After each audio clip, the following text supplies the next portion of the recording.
በስመ አብ ወወልድ ወመንፈስ ቅዱስ አሐዱ አምላክ። ተአምረ ኢየሱስ 34ኛ ተአምር።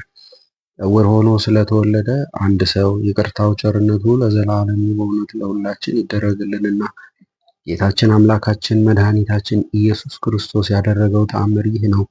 ጌታ ኢየሱስ ከሀገረ እግዚአብሔር ኢየሩሳሌም በሚያልፍበት ጊዜ ከእናቱ ማኅፀን ጀምሮ ዕውር ሆኖ የተወለደ ሰው አየ። ያም ዕውር ጌታ ኢየሱስ ሲያልፍ ሰምቶ ባለው ኃይል ሁሉ ጮኸ።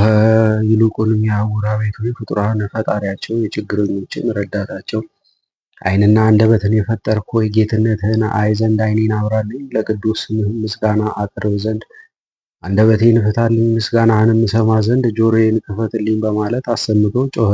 ስምዖንም ጌታ ኢየሱስ የዚህን ዕውር ጩኸቱን ሰምቶ የሚፈልገውን የሚያደርግለት የተመሰገነ ነው አለው። ጌታ ኢየሱስም ስምዖን እወቅ፣ ይህ ሰው ዲዳ፣ ዕውር፣ ደንቆሮ ሆኖ እንዲፈጠር አልተደረገም፣ ነገር ግን ኃይሌን ለእስራኤል ልጆች እገልጽበት ዘንድ ነው እንጂ አለው። ከዚያም ጌታ ኢየሱስ ያን ዕውር አንደበትህን ፈትቼልሃለሁ፣ ለስምዖንና ለወንድሙም እኔ ማን እንደሆንኩ አስረዳቸው አለው። በዚያም ጊዜ አንደበቱ ተፈታና አሕዛብ ስለ ሕይወታቸው ተስፋ የሚያደርጉ ተቀዳሚ ተከታይ የሌለህ የሕያው እግዚአብሔር ልጅ ጌታ ኢየሱስ ክርስቶስ አንተ ነህ። ነቢያትም ስለ አንተ ትንቢት የተናገሩልህ አንተ ነህ። አባታችን አዳምን የፈጠርህ አንተ ነህ። ሰውንም በመውደድህ ይቅር ትለን ዘንድ የእኛን ሥጋ ለበስክ። የዳዊት ልጅ ሆይ ይቅር በለኝ፣ አንደበቴን እንደፈታህልኝ የዓይኔንም ብርሃን ስጠኝ እያለ ማለደ።